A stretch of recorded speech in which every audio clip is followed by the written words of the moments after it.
Chers amis d'IoTfi.com, bonjour. Non, je ne suis pas sur le bord de la route. Non, je ne fais pas du camping. Non, je ne suis pas en vacances. Nous sommes juste au premier jour de la vente MM-Park. Cette vente tant attendue, que vous attendez d'ailleurs depuis 2 épisodes. Eh bien, je vous propose, avant de se lancer dans cette aventure, de revoir quelques séquences des pages précédentes de ce beau livre. Donc, 1, 2, 3, moteur. C'est un peu grippé aussi. Il n'est pas dans le vide-poche, Didier. Où est-il? Ah, vous allez voir, un simulateur de vol, c'est tout à fait pour vous. C'est extra, mais on n'entend rien.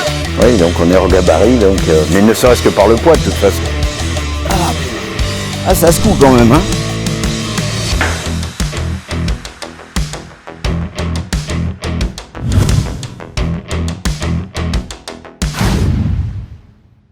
J'ai une bonne nouvelle pour vous. Vous allez faire aujourd'hui et demain partie de notre team et vous allez accompagner nos consultants, Didier Coste, d'autres amis que vous ne connaissez pas encore, l'équipe de commissaires-priseurs de Caen, Jean Rivola, Charlotte Antoine. Vous allez partager avec nous les coulisses de cette vente. Vous allez être pendant 2 jours avec nous, vous allez vivre les mêmes sensations que nous et je suis sûr que votre cœur va battre aussi fort que nous à chaque coup de marteau. Merci d'être avec nous. Merci de partager avec nous cette aventure et j'espère qu'elle vous donnera autant de plaisir que nous en avons toujours à être avec vous. 4800 au téléphone, 4900 par main sur ordre. Une fois, 2 fois.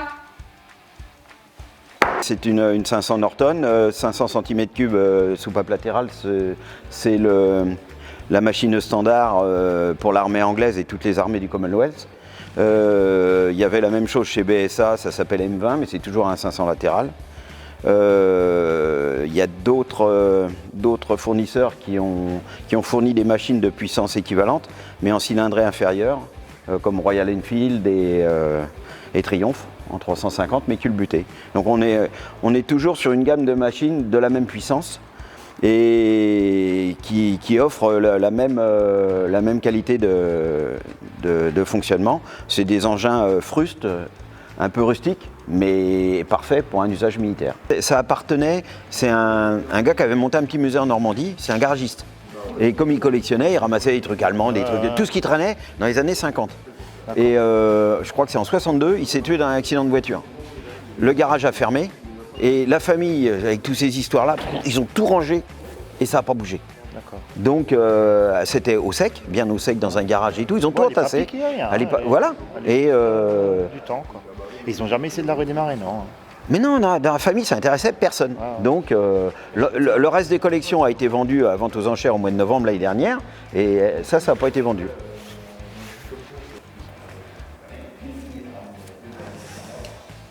C'est pas mal.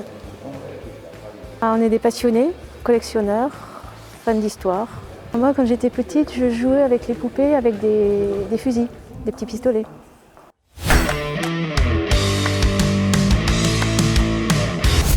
Je m'appelle Dominique Soulier. Je m'occupe ici au MM-Park, plus particulièrement de la conservation de la collection Sussex. Sussex, du nom d'un comté en Angleterre. Sussex, le nom d'une opération de renseignement voulue par l'état-major allié d'Eisenhower. Opération franco-américano-britannique, conduite exclusivement par de jeunes officiers français, 120 officiers français, dont 2 femmes, qui vont être parachutés derrière les lignes allemandes pour renseigner à toute heure du jour et de la nuit l'état-major allié au cours des opérations de débarquement et de libération de la France.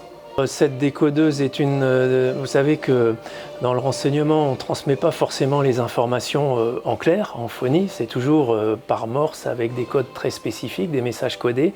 Et en fait, une fois qu'on a codé un message, il faut pouvoir également savoir le décoder. Et l'objet que vous mettez en vente demain, c'est une décodeuse américaine dite M209, c'est le modèle qui est ici en vitrine que vous pourrez voir. L'O 504, ce très rare converteur M209, absolument complet, avec également son rare manuel, l'équivalent de l'Enigma américaine. On va débuter à 800 € déjà sur le live et 900 sur ordre. C'est un modèle qui équipait toutes les unités tactiques de l'armée américaine. Les deux correspondants, l'émetteur et le récepteur, disposaient de cette machine qui était composée de 6 rotors de codage, un peu comme la fameuse machine Enigma. Et donc chaque jour, les codes changeant, les opérateurs de transmission et de réception se mettaient sur le même calage de rotor et pouvaient donc envoyer des messages codés qui étaient imprimés sur la bandelette de papier. Une fois que le message était reçu, il suffisait à l'opérateur ou au transmetteur de transmettre les codes par radio, en morse en général. C'est une opération relativement courante. 1200 par nouveau 1200 téléphone. téléphones avec Admire. 1600. 1600 en Alsace, c'est déjà en Alsace à 1600. À 1600 €, c'est bien vu, t'as vu. Et 1600 ou à 15,60 Très bel achat, bravo.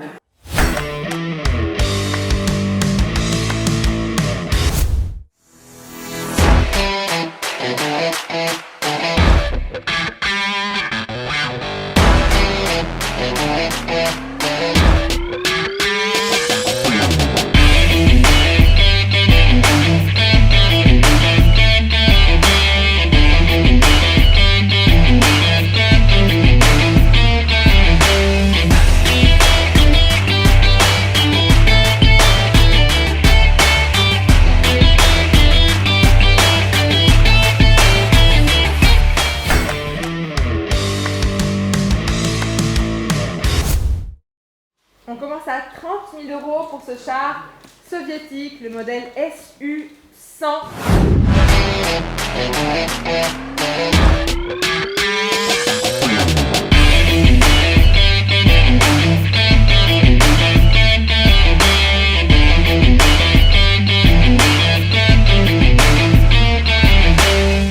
Cet engin, c'est un char SU-100. C'est un char conçu durant la Seconde Guerre mondiale par l'armée soviétique sur le châssis du T-34, du célèbre T-34. 35 000, 38 000, 42 000.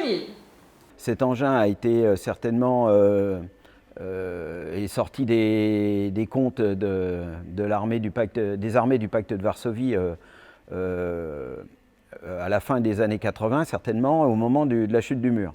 Donc, tous ces engins-là qui étaient obsolètes à cette époque-là ont été revendus, détruits, fondus. Et donc, un certain nombre ont été quand même récupérés par les collectionneurs, dont celui-ci.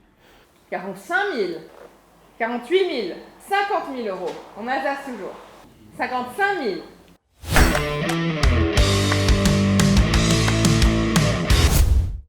J'ai des demandes d'un client, on a beaucoup de demandes sur ce véhicule, et j'ai des demandes particulières d'un client qui est particulièrement pointilleux, donc il veut avoir l'assurance qu'il y a un maximum de pièces d'origine. Donc les pièces militaires d'origine, elles ont un marquage spécifique, marquage Volkswagen avec une roue dentée autour. Et donc il faut que je réponde à ce client, je vais faire des photos de tous les détails qu'il m'a demandé, en nettoyant le dessous de la voiture et en vérifiant toute l'origine de toutes ces pièces. Et donc à chaque fois je prends en photo, je lui envoie la photo.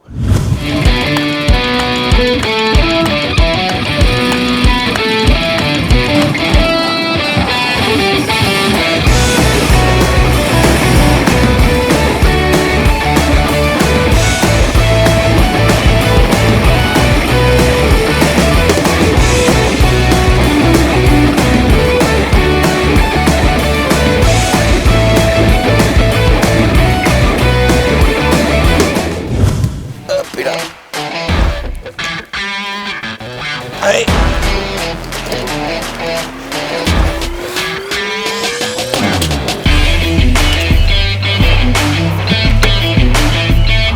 Est-ce que je peux trouver un marquage sur la boîte de vitesse? La partie mécanique est restée la même sur les Volkswagen jusqu'aux années 50-52 à peu près. Donc c'est normal, un véhicule qui va faire, je pense, un prix assez conséquent, c'est normal que l'acheteur potentiel se renseigne et demande des détails. Je suis là pour ça. C'est pas évident.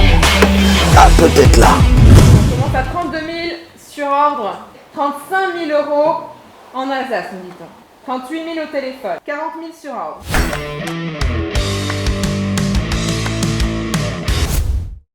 5 100 par mois sur ordre. » On connaît la date à laquelle cette moto a été commandée à l'usine.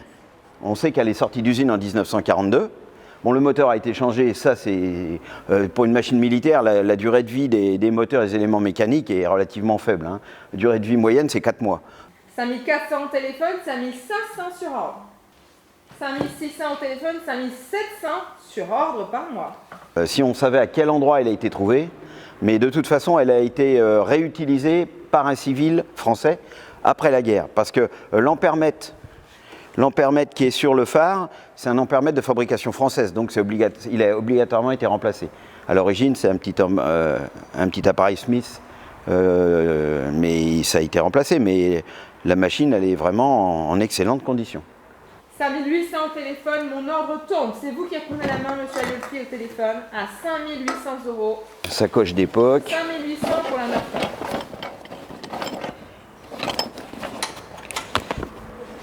Non, c'est une belle machine, bien dans son jus.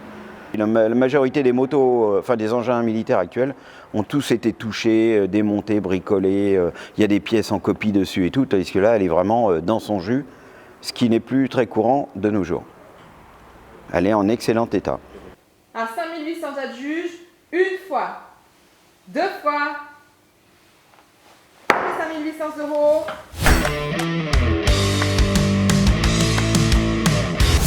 Ce véhicule a servi quand même pas mal et il est très sale en dessous. Donc c'est pour ça que je me suis remis en bleu pour aller nettoyer, gratter et retrouver ces détails, quoi. Vous doutez bien que c'est pas très très propre et la boue, l'huile, il y a beaucoup de choses à faire. Comme je connais les emplacements spécifiques, je nettoie juste ce qu'il y a besoin, bien sûr. Ah bingo! Ah, je suis pas si mauvais. Ouais, j'ai trouvé un marquage sur la boîte de vitesse qui prouve qu'elle est bien d'origine. Parce que c'est peut-être la pièce la plus compliquée à retrouver. Parce que la version civile n'a pas du tout les mêmes capacités. Il n'y a pas besoin de capacité tout terrain. Et il y a ce qu'on appelle un blocage de différentiel sur la version militaire. Il y a énormément de demandes sur ce véhicule. Et c'est pas rare que les gens demandent des détails. C'est normal, on est à l'ère de l'image et les gens veulent des réponses à leurs questions et également une réponse en image, c'est-à-dire une photo sur le point de détail qui les intéresse. L'estimation, elle était relativement basse, 10 000 €, mais je pense que le prix de vente définitif sera multiplié par 4. 44 000 sur ordre. 46 000 au téléphone, 47 000 sur ordre. 50 500 par mois. 52 000 avec Maître Laurençon au téléphone. Mon ordre est KO. D'agir à 52 000 une fois, deux fois. 52 000, bravo.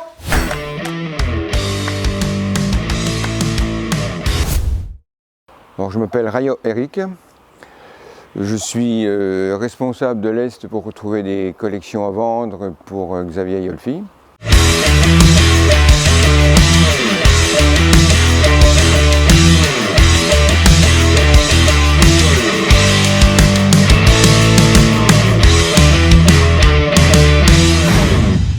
Le lot 707, cette Opel Blitz, une version tout-terrain. Et on a aussi pas mal d'ordres d'achat. Et on commence à 28 000 € sur contre-ordre. C'est la version 6700A. La version tout-terrain, c'est un 4x4, une version qui n'est pas courante. C'est un modèle fin 43, où on a beaucoup de demandes dessus, surtout à l'étranger. Donc il y a beaucoup d'intérêt pour ce véhicule. Je pense que c'est une vente qui est pour moi glorieuse, parce qu'il y a des choses qui sont, je ne veux pas dire introuvables. On prend la Kubelwagen de 41, c'est un modèle qui est hyper rare, quoi. C'est beaucoup de choses, en plus tout fonctionne, je trouve ça superbe. C'est bien vu pour vous ici à Caen et sur Interenchères à 59 000 pour le char soviétique, 59 000 une fois, 59 000 deux fois. C'est un peu grippé aussi. Allez, 59 000 €, bravo. Allez, c'est parti. Allez! Allez, au revoir!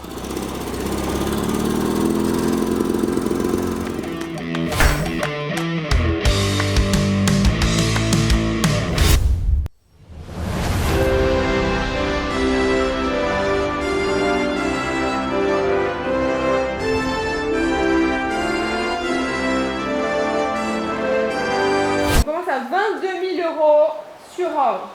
22 500 en Alsace, j'entends. 23 500 en Alsace, toujours. 24 000.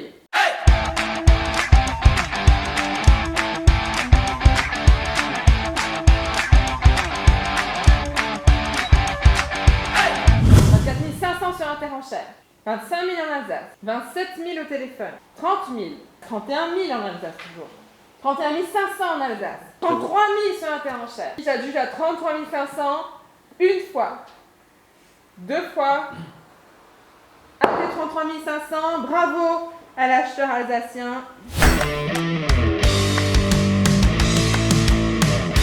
29 000 au téléphone, il y a 30 000 sur ordre. 31 000, 32 000 sur ordre. 33 000 au téléphone, 33 200 par mois sur ordre. C'est monsieur Ayolfi qui a pris la main au téléphone à 33 500 €.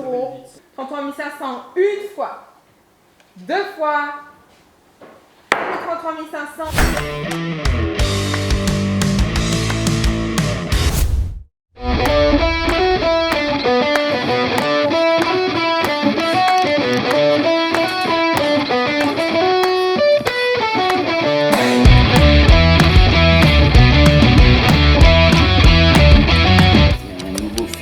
Mais il n'y a pas de pompe de gavage. Le filtre est plein.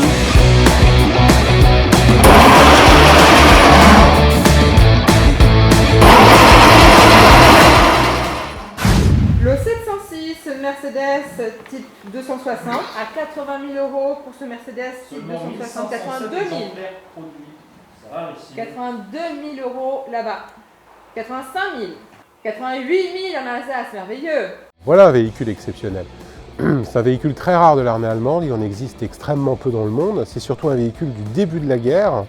C'est un véhicule qui était assez coûteux à faire, c'est pour ça qu'on en trouve assez peu. Il est très intéressant parce qu'il a été trouvé en Afrique du Nord, si mes souvenirs sont bons. La reconstruction est de très belle facture. Et comme on l'a souvent fait remarquer, il en existe assez peu d'exemplaires connus au monde. 90 000 en Alsace toujours. 92 000 €, nous sommes toujours. C'est en Alsace que ça se passe pour le moment. 95 000 € en Alsace. Ah, c'est un véhicule très rare. Des véhicules comme ça, il y en a, pour chaque marque, il y en a moins d'une douzaine qui ont survécu.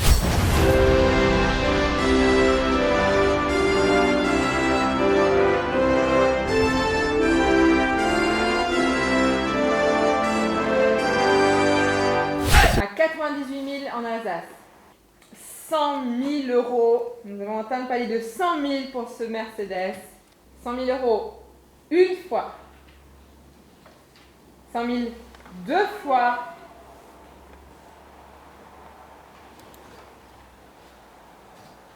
Après 100 000 €, bravo à tous.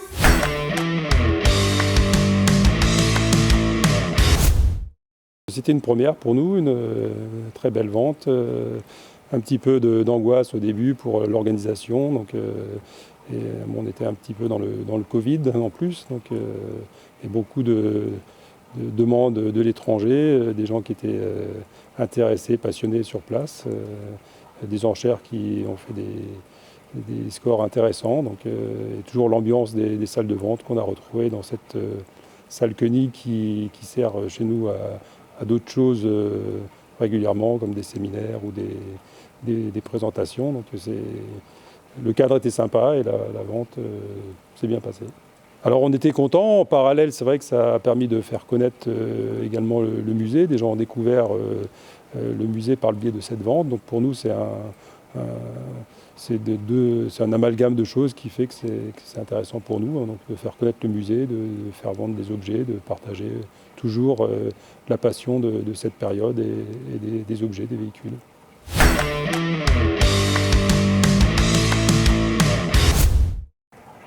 Chers amis d'Ayolfi.com, bonjour. Eh bien voilà, les lampions de la fête se sont éteintes, la vente est terminée, Didier est reparti dans son vide-poche. Moi, on m'a interdit, à cause des questions de Covid, d'aller dans ma vitrine. Et nous allons vous laisser en espérant que vous avez dans la tête autant de rêves et de souvenirs que cette vente nous en aura donné. Vous savez qu'un jour, on a dit à Sacha Guitry qu'il fallait mettre à la fin de ses films le mot « fin » et qu'il a dit ça jamais en refusant car il n'y aura jamais de fin. Eh bien, cette vente n'aura pas de fin car nous vous proposons l'année prochaine une surprise qui, je pense, va vous faire rêver autant qu'elle nous fait rêver nous-mêmes. En tous les cas, bonnes vacances de Noël à tous, bonne fête de fin d'année et on s'attend tous en pleine forme pour un 2021 qui va démarrer en fanfare.